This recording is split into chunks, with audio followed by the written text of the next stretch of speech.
Hello everyone, welcome to my podcast channel. This is the last podcast episode for this year, 2025. And as of this recording, few hours to go na lang at magpapalit na ng taon.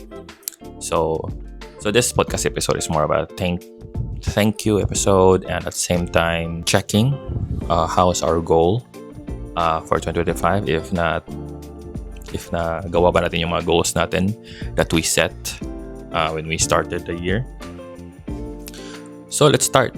At before that one, I would like to shout out and give thanks to sa nagpapahiram ng microphone natin. This DJI microphone is pinahiram sa atin ni Mami, ni Miss Anjo. We had a podcast episode. You can check it on my podcast channel. Na-post na siya. We did the shoot yesterday kasi. So, ayun, masyadong nick of time or cramming na ang nangyayari ngayon. Kasi yun nga, end of the year na. And then, what we did, or the shoot kasi kahapon, was one of my goals this year. So, luckily nangyari yun. Okay, so I don't know if you can hear the chickens, no? But anyway, let's move on. Let's start now with a review.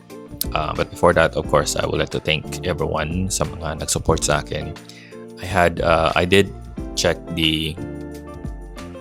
parang may ginawang si Spotify sa mga creators, parang yung year-in review nila na analytics.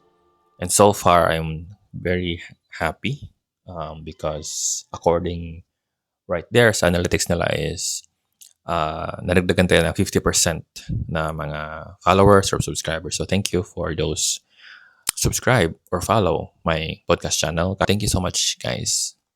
And then for those who keep on listening sa podcast ko, kahit wala naman kayong makukuhang maganda. I don't know kung may nakukuha kayong maganda, but ayun. So maybe meron, no? But thank you for those people, my friends who are supportive sa mga ginagawa ko.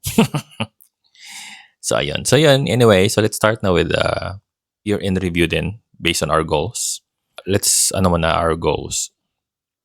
Let's recap muna kung ano yung goal natin this year. So first, ang goal natin is to have at least 15 episodes this year. Next is to have at least one episode na merong interview or interview episode. Hindi lang me talking kasi yun usually, diba?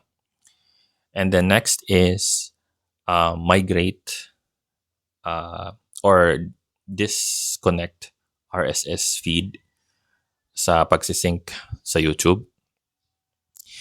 And then next is ano pa ba? Workflow, streamlining of the workflow. Next is yung AI editing tool, to research about it and hopefully use it. Tsaka use a landscape format for YouTube. Ganun. So let's start now with assessment. So yung yung first one is I'm very happy. Yung first, which is at least 15 episodes at least 15 episodes for this year. So I'm very happy dahil lumampas tayo ng 15 episodes. So yun. At least we go above and beyond. Wow. So yun. So 15 episodes. I think we are at 20 plus episodes. I forgot the numbers, but yun, sigurado tayo na check tayo doon sa goal na yun. Next one is to at least to have one episode na may interview. I really thought na hindi siya mangyayari kasi yun nga, parang malapit na magtapos yung taon and then parang walang ganung nangyari. And then luckily, yun, nagkaroon ako ng interview with my bestie, yung kahapon, si Mami. So, which is already uploaded na din. You can check it out. you will learn something about HR stuff like that. Pero surface level pa lang siya kasi since it's my first episode na may interview, and then yun yung topic about HR thing. So very surface level, but I hope you will gonna find it helpful or useful somehow. So yun, so I'm very happy na natupad yun kasi I really thought na hindi siya mangyari. Yun yung parang fail sa goal ko for this 2025. And good thing, yun nga, nangyari siya. Next is yung sa RSS feed, yung to stop the RSS feed. So yun, nagawa ko naman yun. Actually, nangyari yun. Madali lang naman siyang gawin. So, kinancel ko lang yung RSS feed. Tapos, I manually upload sa YouTube. So yes, I also have a YouTube channel, a version of my podcast doon sa YouTube. Kasi, yun nga. I'm available here in Spotify and also in YouTube. Both of them na are video, or video format. Though to some other platform, like I think sa Apple or sa Apple na podcast is audio lang ako doon. Kasi RSS feed pa rin yun. So yun kasi yung parang problem, kaya ko siya kailangan iputulin yung RSS feed from Spotify to YouTube is because ang na-feed ni Spotify to YouTube is audio lang. So ang ending is maging audio si YouTube, which is hindi siya maganda kasi YouTube is a video platform talaga primarily. So hindi siya maganda, right? So yun, pinutol ko na siya and then uploaded ko manually yung mga doon. Similar sa how I upload here in Spotify. So yun, next is ano pa yung next? Format, yung landscape format. So yes, I did some landscape format, but I also still continue with the portrait format.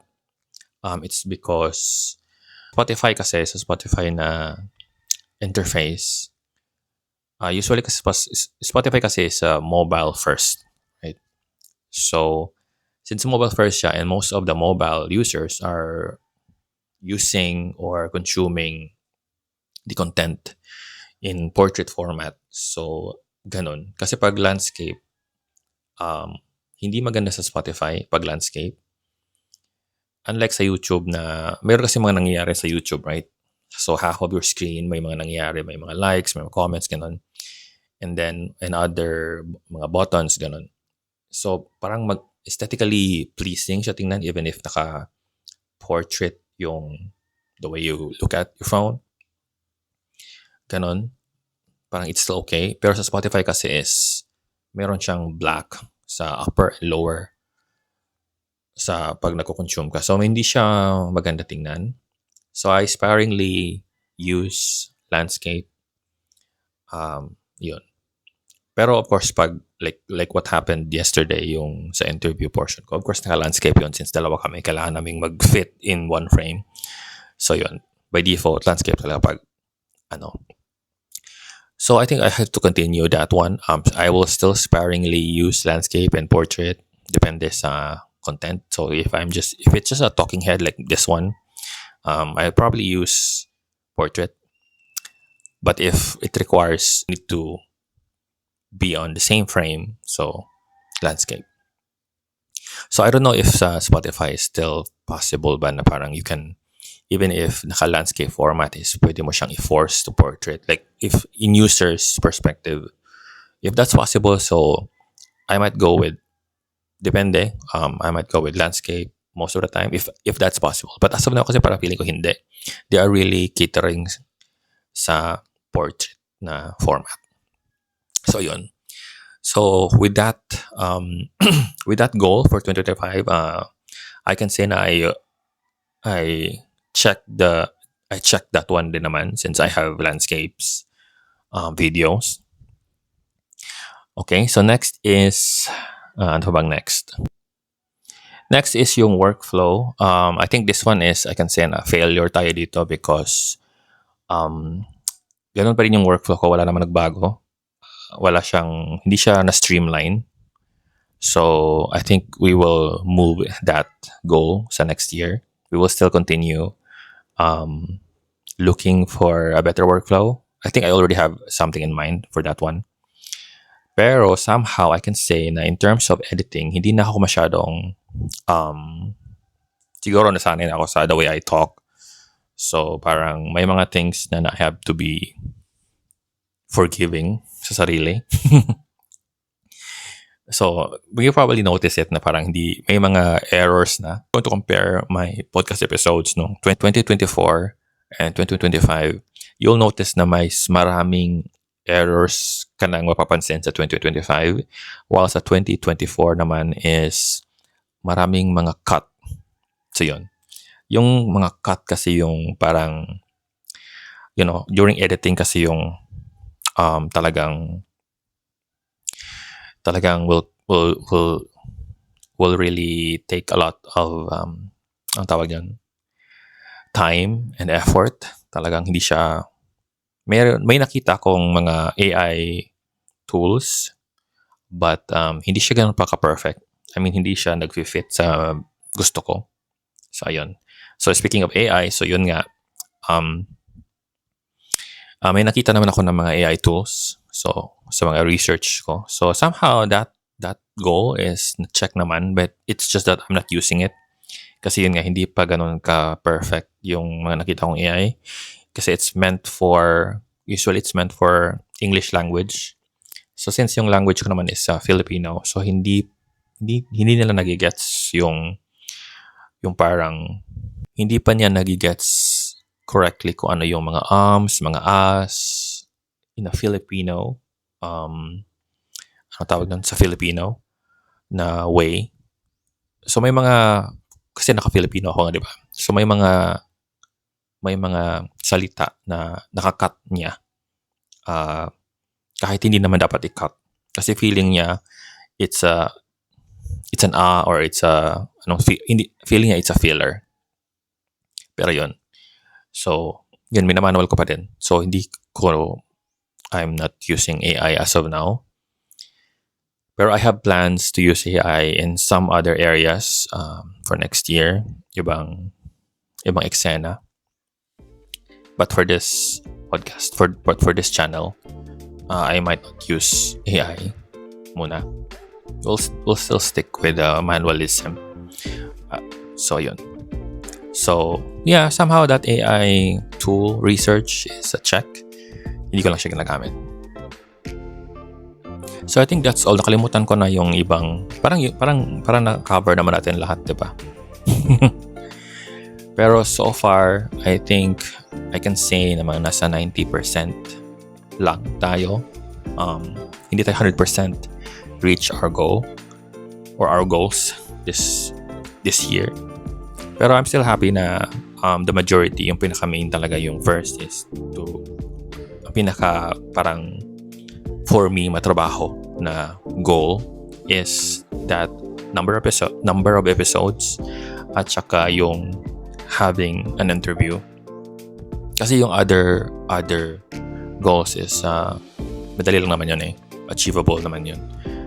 But itong dalawang to, I know na it will probably hindi siya maaring mangyari.